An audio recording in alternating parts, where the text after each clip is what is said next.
നീ ഇപ്പൊ ഒന്ന് പോകുന്നുണ്ടോ? അല്ലെങ്കിൽ ഞാനൊരു മെസ്സേജ് അങ്ങോട്ട് വിടും, പിന്നെ നീ എന്റെ മുഖത്ത് നോക്കത്തില്ല. ആ ബാത്റൂമിന്റെ സൈഡിലുള്ള വാതിൽ തുറന്നു കിടക്കണോ? എനിക്കറിഞ്ഞൂടാ. അയ്യോ, നീ ഇവിടെ ആദ്യമായിട്ടല്ലേ? അതെ. വാ. ദാ, അയ്യോ, ദേ, ഇവളെ കാണണമെന്ന് നീ പറഞ്ഞെന്ന് അറിഞ്ഞപ്പോ തന്നെ എന്റെ കൂടെ ചാടി പുറപ്പെട്ടേക്ക് പോകുന്നു. പിന്നെ ഞാനും കരുതി എപ്പോഴാണെങ്കിലും ഇവിടെ തന്നെ വന്നിരിക്കണോളല്ലേ. നീ ഇവളെ കൂട്ടിക്കൊണ്ടുപോയി വല്ലതൊക്കെ പറഞ്ഞോണ്ടിരിക്കുക. എനിക്ക് ഗസ്റ്റ് ഉണ്ടെന്ന് സണ്ണി വിളിച്ച് പറഞ്ഞായിരുന്നു. മറ്റാരും അല്ല, നമ്മുടെ ചാക്കോയും പിള്ളേരുമാ. അവന്മാർക്കാണ് എന്നെ കണ്ടോണ്ടിരിക്കണം. എന്ത് ചെയ്യാ? എപ്പോഴും ദേഷ്യം മാത്രമുള്ള ആള് എന്നെ എന്തിനാ കാണണമെന്ന് പറഞ്ഞ്? വാ.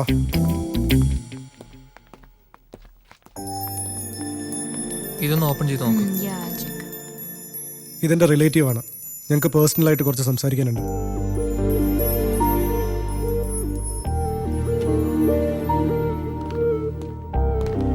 ഇരിക്കെ.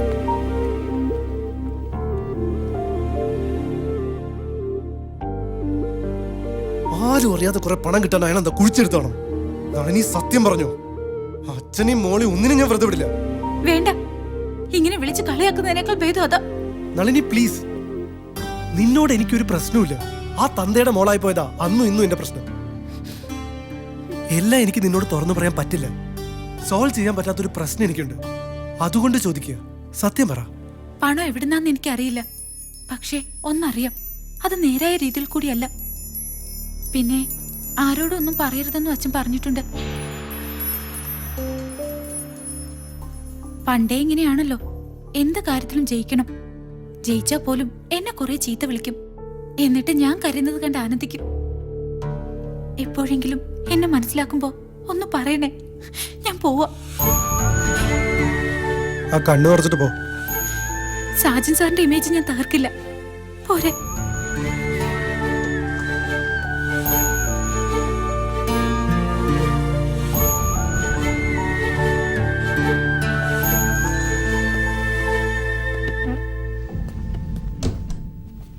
എന്റെ മൂഡാകെ പോയിരിക്കുക. ഇപ്പൊ ബിസിനസ് കാര്യങ്ങളൊന്നും സംസാരിക്കാൻ പറ്റില്ല. ഞാൻ പറയാൻ പോണ കാര്യം കേട്ടാലേ നിന്റെ ഉള്ള മൂഡ് കൂടി പോവും. എണീറ്റ് പോടാ അവിടുന്ന്. വാമന മഹാബലിയെ ചവിട്ടി പിടിച്ച പോലെ നിന്റെ തന്തയെ 3 പേര് ചവിട്ടി പിടിച്ചിട്ടുണ്ട്. അയ്യോ, ആ 999 വണ്ടിയുടെ ഓണർമാരില്ലേ, അവർ 2 ലക്ഷം രൂപ കൂടി വേണമെന്ന് പറഞ്ഞ് പ്രശ്നം ഉണ്ടാക്കി. അങ്കിൾ ഉടക്കി. മൂഡ് ഒന്നുകൂടി പോയോ? അതൊരു തല്ല് കിടത്താനുള്ള മൂഡ് വന്നോ? അവന്മാരെ നേരി കണ്ട പ്രശ്നമാണ്. നിന്നെ ഒരു കണ്ടിട്ടില്ലെന്നല്ലേ പറഞ്ഞത്, പിന്നെന്താ പ്രശ്നം? തല്ലിനും വഴക്കിനൊക്കെ പോയ ആകെ അലമ്പാവും. തറകളാ. അയ്യോ, അയ്യോ, എടാ ദ്രോഹികളെ, കാലൊന്ന് ഇളക്കി ചവിട്ടടാ. ആദ്യം പൈസ അങ്ങോട്ട് ഇളക്ക്, അന്നത്തെ 5 കാലും ഇളക്കാം. എടാ അല്ലേ, കഴുത്തി ചവിട്ടുമ്പോ നോക്കണം, കാറ്റ് പോവും. മോനെ, മക്കളെ, അച്ഛനെ രക്ഷിക്കടാ. ഈ നരസിംഹനെ ചവിട്ടി കൊല്ലുന്നു. ഓഹോ, അപ്പൊ ഇതാണല്ലേ മോൻ. മോനെ, അച്ഛൻ എന്ത് ചെയ്യണം? ആദ്യം അച്ഛനെ വിട്, എന്നിട്ട് സംസാരിക്കാം. ആ പറഞ്ഞത് ന്യായം. കണ്ടിട്ടൊരു മര്യാദരാമനാണെന്ന് തോന്നുന്നു. കാലെടുത്തോടെ. ആ എടുത്തോ.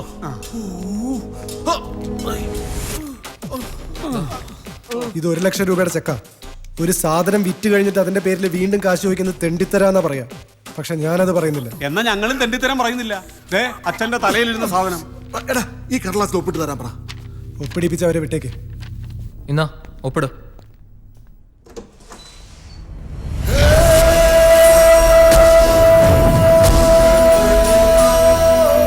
ഞാൻ കുട്ടമ്പിള്ള sir.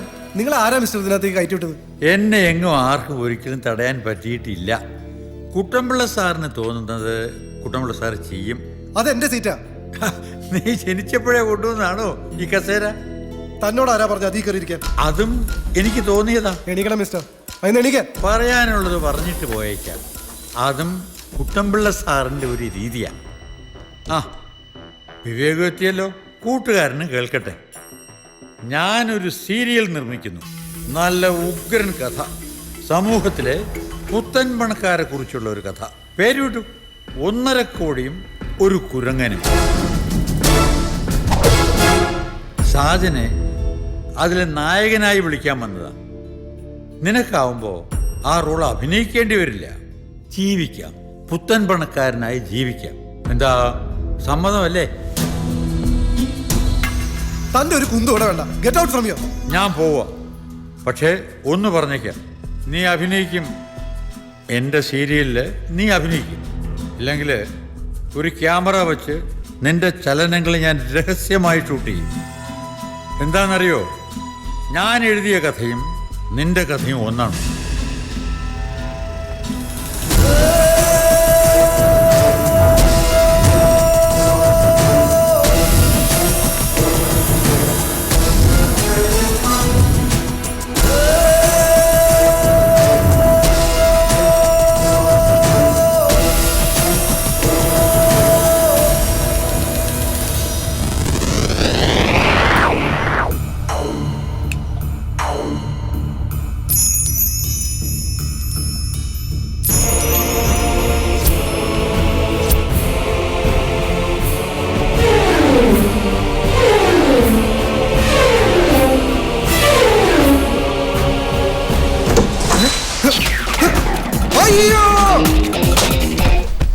I am here. Hello, ഫോണും കിട്ടുന്നില്ലല്ലോ. കസേരയിൽ നിന്ന് പുറച്ചപ്പോ ഒന്ന് താഴെ കിടക്കണം തോന്നി. നല്ല സുഖമുണ്ടല്ലേ? തണുത്ത തറ.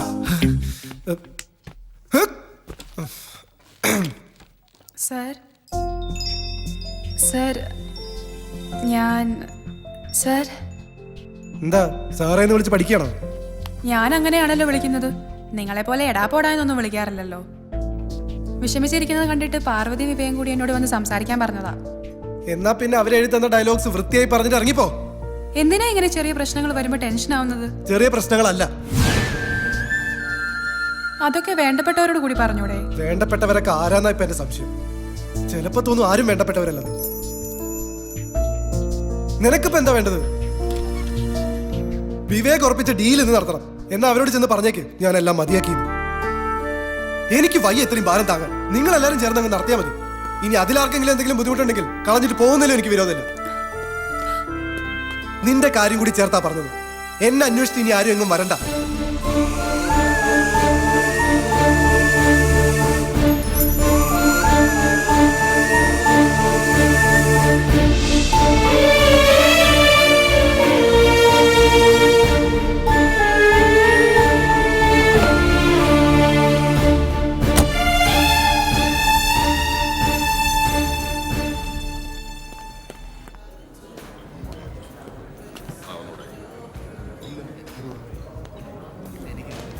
എക്സ്ക്യൂസ് മീ സാർ, എന്താ എടുക്കണ്ടേ? കുടിച്ച ഉടനെ ബോധം പോകുന്ന എന്തെങ്കിലും ഉണ്ടെങ്കിൽ എടുത്തോ.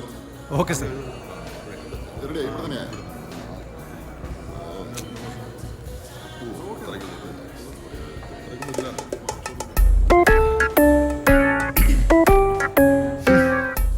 സുരേഷ് സാർ, നമ്മുടെ സ്ഥിരം ബ്രാൻഡിൽ നിന്ന് എടുത്തോ. മുളകെ കുറുക വേണ്ട, ചീകി നീളത്തിലിടണം. ഓ പെട്ടെന്നല്ലേ.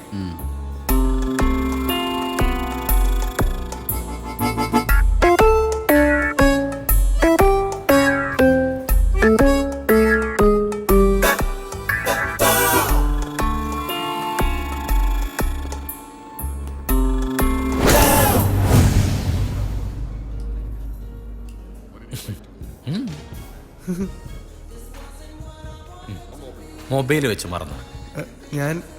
ഞാൻ മൂത്രമൊഴിക്കാൻ പോയതാ. ഓ, ഒരു മൊബൈൽ പോക്കറ്റിൽ കിടന്നെന്ന് പറഞ്ഞ് അതിന് തടസ്സമൊന്നും ഇല്ലല്ലോ. മാത്രമല്ല, ഇതൊക്കെ ആരെങ്കിലും അടിച്ചു മാറ്റി കഴിഞ്ഞാൽ പിന്നെ ഞങ്ങൾക്ക് പണിയാവും. പോലീസിലാണേ SI പവന. ഹലോ ഹലോ, മൂത്രം ഒഴിക്കുന്നില്ലേ? ഒഴിച്ചു. എവിടെ? അല്ല, ഒഴിച്ച പോലെ ഒഴിച്ചോളാം. ആ,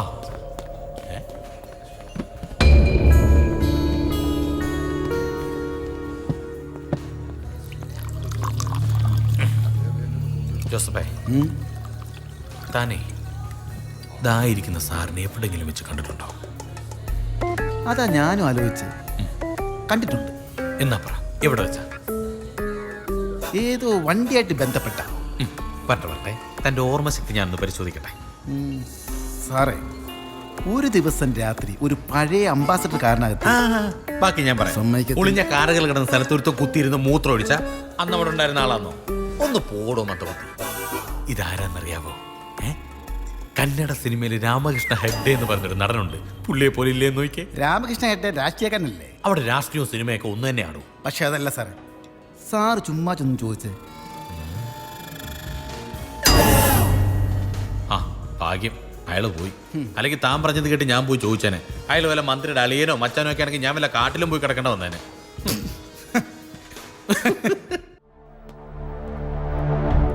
പഠിക്കാനാണെങ്കിൽ ഞാനും കൂടുമായിരുന്നല്ലോ. നീ ഇത് എന്തിനുള്ള പുറപ്പാടാ? സമാധാനം അന്വേഷിച്ച് പുറപ്പെട്ടതാ. എല്ലാം നമ്മൾ ഒന്നിച്ചല്ലേ ചെയ്തത്, പിന്നെ നിനക്ക് മാത്രമായിട്ട് എന്താ സമാധാനക്കേട്? നിക്ക്. പ്രശ്നങ്ങൾ എനിക്ക് മാത്രമല്ലേ ഉള്ളൂ. കണ്ടില്ലേ ഓഫീസിൽ നടന്നോക്കെ? ഓഫീസിൽ നടന്ന മാത്രമല്ല നിന്റെ പ്രശ്നം, നിനക്ക് വേറെന്തോ പറ്റിയിട്ടുണ്ട്. ഉണ്ട്, പറ്റിയിട്ടുണ്ട്. അത് ആരോടും പറയാൻ ഉദ്ദേശിക്കുന്നില്ല. പറയേണ്ട കാര്യമില്ല. പറയേണ്ട കാര്യമുണ്ട്. എല്ലാം നമ്മൾ ഒന്നിച്ചാ തുടങ്ങിയത്. സ്വന്തമായിട്ടുള്ള പലതും വേണ്ടെന്ന് വെച്ചിട്ടാ ഞാനും വന്നത്. ഇപ്പൊ വെറും ശമ്പളക്കാരനെ പോലെ നീ എന്റെ അടുത്ത് സംസാരിക്കരുത്. ശമ്പളക്കാരൻ തന്നെയാ നീയും ഇവളും. നിങ്ങൾ എന്തെങ്കിലും മുതൽ മുടക്കിയിട്ടുണ്ടോ?